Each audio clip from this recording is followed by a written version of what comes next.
봉자네 제과점 제15화 떠난 아들 편지를 3년째 읽어준 날. 80년대 지방 변두리의 정겨운 골목.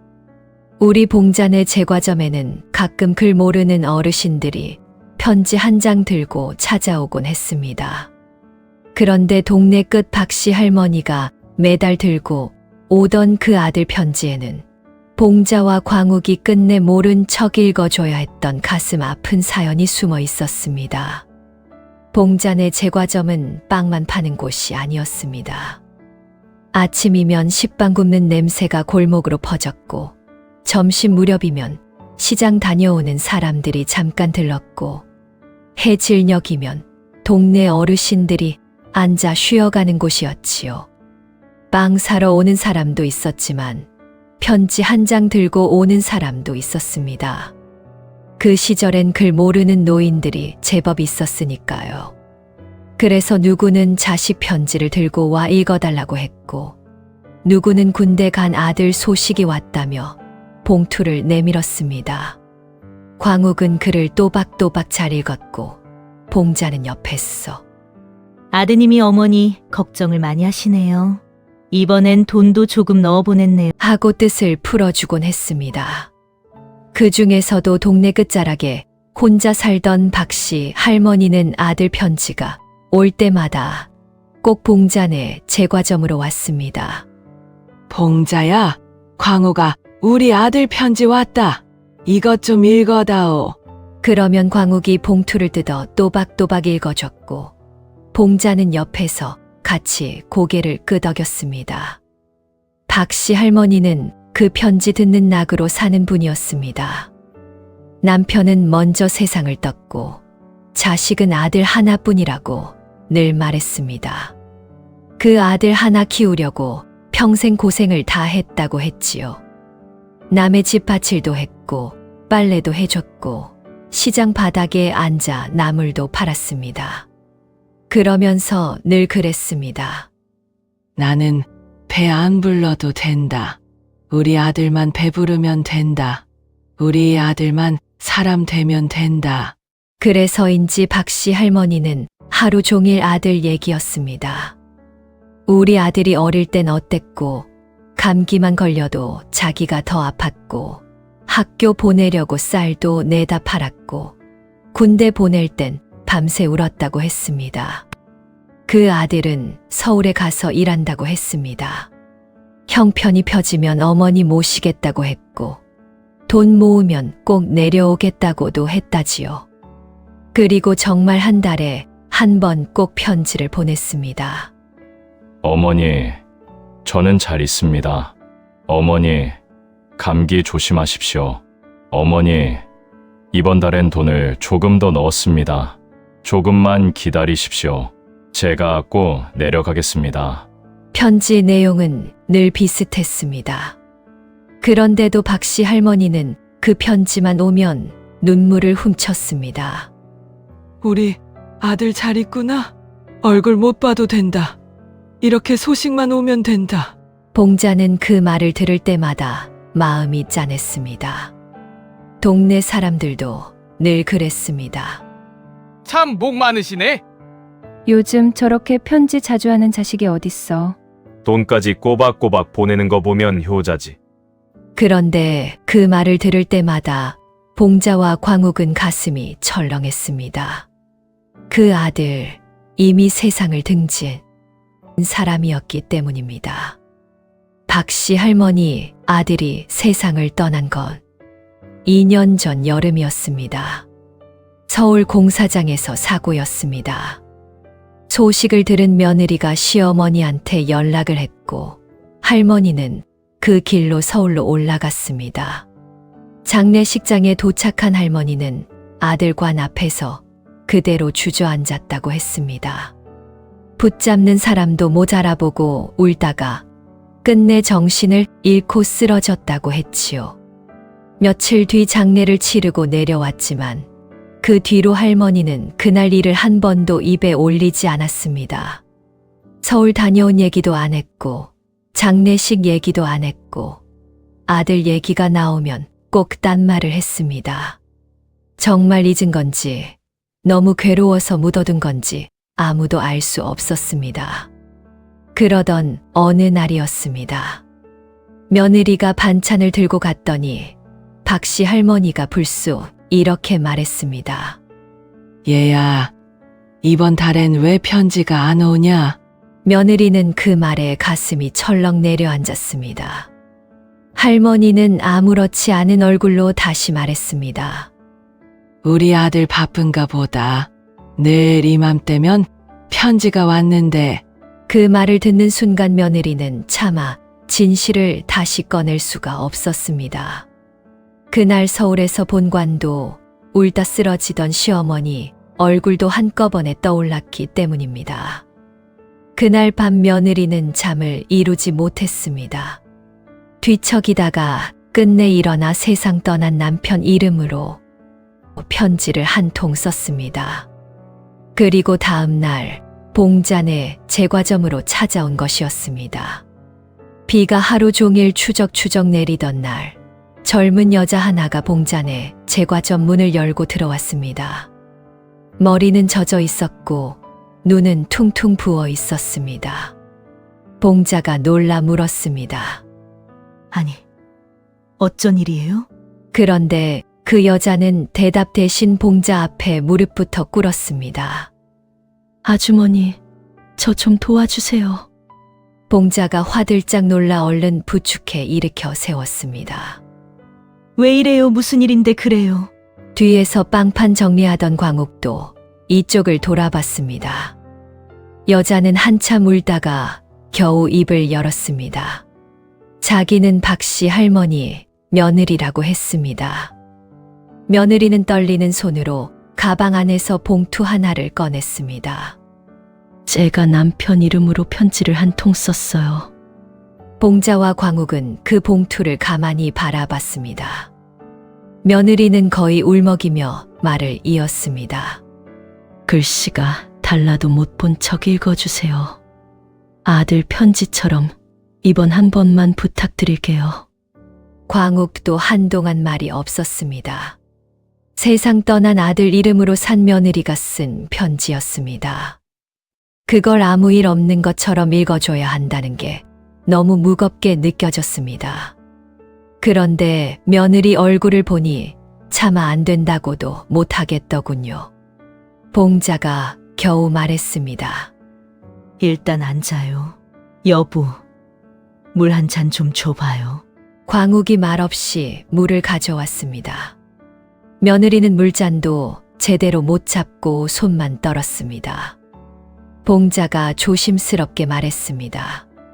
어머니가 많이 아끼셨지요. 그 말을 듣자 며느리는 눈물을 뚝뚝 흘리며 말했습니다.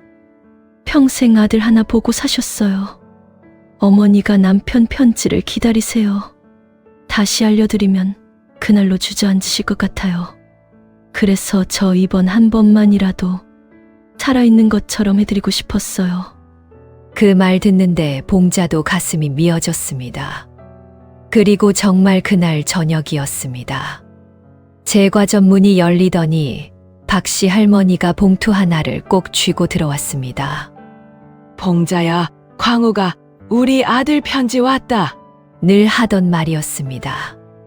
하지만 그날은 그 말이 유난히 서럽게 들렸습니다. 봉자와 광욱은 잠깐 서로 눈을 마주봤습니다. 광욱이 조용히 봉투를 받았습니다. 할머니는 아무것도 모르는 얼굴로 의자에 앉았습니다. 왜 그러냐? 어서 읽어봐라. 광욱은 봉투를 천천히 열었습니다. 손끝에 힘이 들어갔습니다. 종이를 펴고도 한순간 바로 읽지 못했습니다. 봉자는 옆에 서서 괜히 손만 만지작거렸습니다. 광욱이 겨우 입을 열었습니다. 어머니, 저는 잘 있습니다. 그 첫 줄이 가게 안에 울리자 봉자는 눈을 질끈 감았습니다. 박씨 할머니는 그 말 한마디에 바로 눈시울이 붉어졌습니다. 우리 아들 잘 있구나.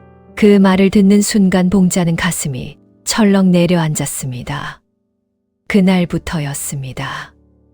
봉자와 광욱이 세상 떠난 아들 편지를 대신 읽어주게 된 건 다음 달에도 며느리는 편지를 보냈습니다.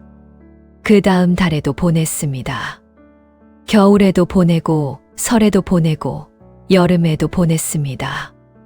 봉투 안에는 짧은 편지와 얼마 안 되는 돈도 조금씩 들어 있었습니다. 알고 보니 며느리가 시장에서 허드렛일하며 번 돈이었습니다. 자기 몸 하나 추스르기도 힘들 텐데 시어머니 약 사 드시라고 몇만 원씩 꼭 넣어 보냈습니다. 봉자는 그걸 볼 때마다 속이 울렁거렸습니다. 남편은 이미 세상을 떠났습니다. 며느리도 살 길이 막막했습니다. 그런데도 시어머니 혼자 남을까봐 세상 떠난 남편 이름으로 편지를 보내고 있었습니다. 그렇게 한 달, 두 달, 반년, 1년이 갔습니다. 박씨 할머니는 편지가 올 때마다 살았습니다. 우리 아들, 명절엔 오려나? 이번 겨울엔 오겠지. 돈 모이면 나 데리러 오겠다고 했는데. 그 말을 할 때마다 봉자와 광욱은 가슴 한쪽이 무너져 내렸습니다. 진실을 말해야 하나? 이제라도 말해야 하나? 하지만 한 번 입 다문 일은 시간이 갈수록 더 말하기 어려워졌습니다. 그리고 며느리도 편지를 멈추지 못했습니다. 처음엔 한 번만 하려 했는데 시어머니가 그 편지 한 장 붙들고 한 달을 버티는 걸 보니 차마 끊을 수가 없었다고 했습니다. 어느 날은 편지에 이런 말도 있었습니다. 어머니, 제가 어릴 때 어머니가 업어주신 게 요즘 자꾸 생각납니다. 그걸 듣던 박씨 할머니가 손등으로 눈물을 훔쳤습니다. 저놈이 아직도 기억하네. 비 오는 날 내가 없고 논길 건넌 걸. 봉자는 그 자리에서 울음을 참느라 혼났습니다. 그 말, 며느리가 쓴 것이었습니다. 떠난 남편이 예전에 하던 말까지 떠올려 시어머니를 버티게 해주고 있었던 겁니다. 그렇게 3년이 흘렀습니다. 그러던 어느 겨울날 며느리가 다시 봉자네 제과점을 찾아왔습니다. 그런데 이번엔 걸음부터 달랐습니다. 몸이 너무 야위어 있었고 입술엔 핏기도 없었습니다. 자리에 앉자마자 기침부터 쏟아냈습니다. 봉자가 깜짝 놀랐습니다. 어디 아픈 거예요? 며느리는 괜찮다고 하다가 끝내 울음을 삼키며 말했습니다. 병이 생겼다고 했습니다. 가슴 쪽이 안 좋다고 병원에 오래 다녀야 한다고 일도 마음대로 못 하게 됐다고 했습니다. 그러면서 품에서 봉투 하나를 꺼냈습니다. 이번 달 편지는 써왔어요. 그런데 다음 달부턴 못 쓸지도 몰라요. 봉자는 그 말을 듣는 순간 가슴이 철렁 내려앉았습니다. 며느리는 봉자 손을 꼭 붙잡았습니다. 아주머니, 저 대신 다음 편지 좀 써주시면 안 돼요? 봉자는 아무 말도 못했습니다. 너무 무거웠습니다. 떠난 아들 대신 3년째 편지를 보내온 며느리도 불쌍했고 그 편지 하나로 버텨온 늙은 시어머니도 불쌍했고 이제 그 거짓말을 자기 손으로 이어야 한다는 것도 괴로웠습니다. 그런데 며느리는 자기 걱정보다 시어머니 걱정부터 했습니다. 어머니는 이 편지 기다리면서 사세요. 이것까지 끊기면 어머니 진짜 혼자 되세요. 그 말을 듣자 봉자는 더 눈물이 났습니다. 며느리는 남편을 잃고도 자기 슬픔을 다 못 울어봤을 것입니다. 그런데도 시어머니 무너질까봐 세상 떠난 남편 이름을 붙들고 3년을 더 살아낸 것이었습니다. 며칠 뒤 박씨 할머니가 또 봉자네로 왔습니다. 손엔 익숙한 봉투가 들려 있었습니다. 봉자야, 우리 아들 편지 왔다. 그날따라 할머니 얼굴이 유난히 밝았습니다. 봉자는 봉투를 받아 들고 한참 말이 없었습니다. 할머니가 웃으며 재촉했습니다. 왜 그러냐? 빨리 읽어봐라. 봉자는 천천히 봉투를 열었습니다. 종이를 폈습니다. 그런데 첫 줄부터 눈물이 차올랐습니다. 겨우 목을 가다듬고 읽었습니다. 어머니, 저는 늘 어머니 생각뿐입니다. 밥 꼭 챙겨 드세요. 혼자 계신다고 생각하지 마세요. 여기까지 읽은 순간 봉자는 더 못 읽었습니다. 목이 메어서 말이 안 나왔습니다. 종이를 든 손이 부들부들 떨렸습니다. 봉자는 결국 소리 없이 울어버렸습니다. 가게 안이 조용해졌습니다. 그때 박씨 할머니가 조용히 말했습니다. 됐다. 봉자가 눈물 묻은 얼굴로 고개를 들었습니다. 할머니는 봉자를 가만히 바라보고 있었습니다. 그리고 아주 담담하게 말했습니다. 나는 진작 알았다. 봉자는 숨이 멎는 줄 알았습니다. 예? 할머니는 무릎 위 손을 천천히 쓸며 말했습니다. 내 아들 글씨가 아닌데 그걸 어미가 모르겠냐? 그 말에 봉자는 주저앉을 뻔했습니다. 광욱도 옆에서 그대로 굳어버렸습니다. 할머니는 조용히 말을 이었습니다. 처음 편지 왔을 때부터 알았다. 우리 아들 글씨는 끝이 늘 삐뚤었어. 근데 그 편지는 너무 얌전했어. 봉자 입에서 흐느끼는 소리가 새어나왔습니다. 그럼 왜 아무 말씀 안 하셨어요? 그러자 할머니가 말했습니다. 그 애가 나 살라고 그러는구나 싶더라. 떠난 자식 이름 빌려서라도 나 혼자 둘까봐 그렇게 편지를 보내는 걸 보니 여기서 할머니 목소리도 처음으로 떨렸습니다. 내가 그걸 어떻게 모른 척 안 하냐? 봉자는 그 자리에서 엉엉 울었습니다. 할머니는 눈가를 닦으며 또 말했습니다. 나도 그 편지 기다리면 한 달을 버틸 수 있었어. 그러니 둘이 서로 살자고 그런 거지. 그러다 한참 뒤 아주 작은 목소리로 물었습니다. 며느리 많이 아프지? 봉자가 놀라 바라보자 할머니는 힘없이 말했습니다. 떠난 자식보다 산 사람이 더 아프다. 떠난 애는 이제 아픈 줄도 모르잖아. 그날 저녁 봉자와 광욱은 한참 말을 못했습니다. 그리고 며칠 뒤 봉자는 며느리를 찾아가 할머니가 다 알고 있었다는 말을 전해줬습니다. 그 말을 듣자 며느리는 한동안 아무 말도 못했습니다. 그러다 겨우 입을 열었습니다. 저 너무 무서웠어요. 어머니가 아시면 바로 주저앉으실까봐 하루만 더, 한 달만 더 하다 보니 여기까지 왔어요. 봉자도 눈물을 훔쳤습니다. 며느리가 떨리는 목소리로 다시 물었습니다. 어머니가 절 미워하시진 않으셨어요? 봉자는 고개를 저었습니다. 아니다 화는커녕 내 걱정부터 하셨어. 떠난 자식보다 산 내가 더 아프다고 그러시더라. 그 말을 듣는 순간 며느리는 끝내 울음을 터뜨렸습니다. 얼마 뒤 박씨 할머니는 직접 서울로 갔습니다. 광욱이 옆에서 부축해 같이 갔습니다. 병실 문 앞에서 할머니는 한참 서 있었다고 했습니다.